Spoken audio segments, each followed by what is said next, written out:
Are wind and solar power the answer to our energy needs?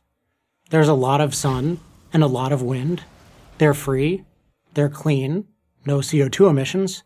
So what's the problem?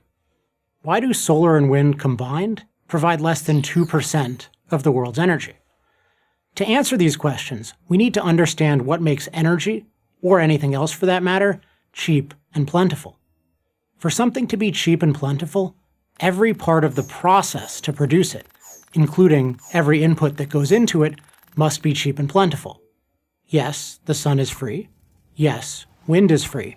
But the process of turning sunlight and wind into usable energy on a mass scale is far from free.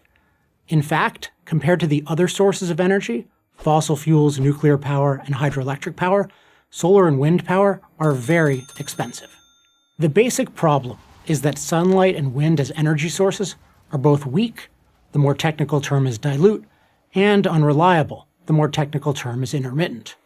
It takes a lot of resources to collect and concentrate them, and even more resources to make them available on demand. These are called the diluteness problem and the intermittency problem. The diluteness problem is that, unlike coal or oil, the sun and the wind don't deliver concentrated energy, which means you need a lot of additional materials to produce a unit of energy.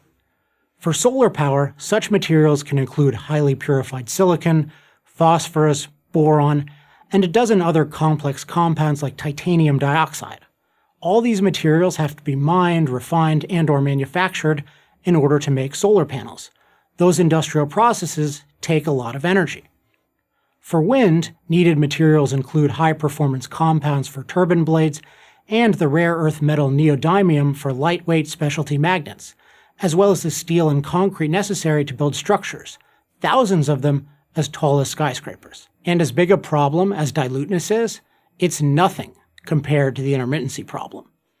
This isn't exactly a newsflash, but the sun doesn't shine all the time, and the wind doesn't blow all the time.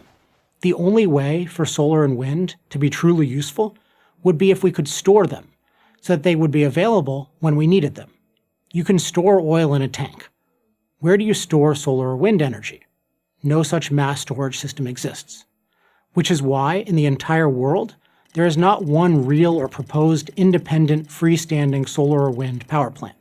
All of them require backup. And guess what the go-to backup is? Fossil fuel. Here's what solar and wind electricity look like in Germany, which is the world's leader in renewables. The word erratic leaps to mind. Wind is constantly varying, sometimes disappearing completely. And solar produces little in the winter months when Germany most needs energy. Therefore, some reliable source of energy is needed to do the heavy lifting. In Germany's case, that energy is coal.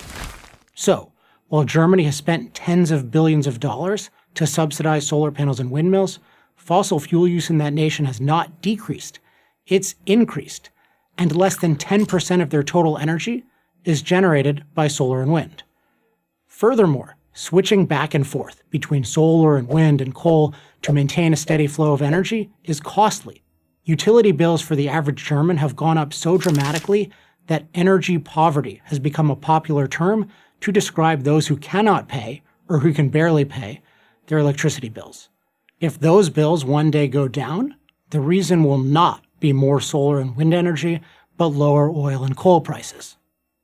There's no free lunch, and there's no free energy, and that very much includes the highly expensive energy from the sun and the wind.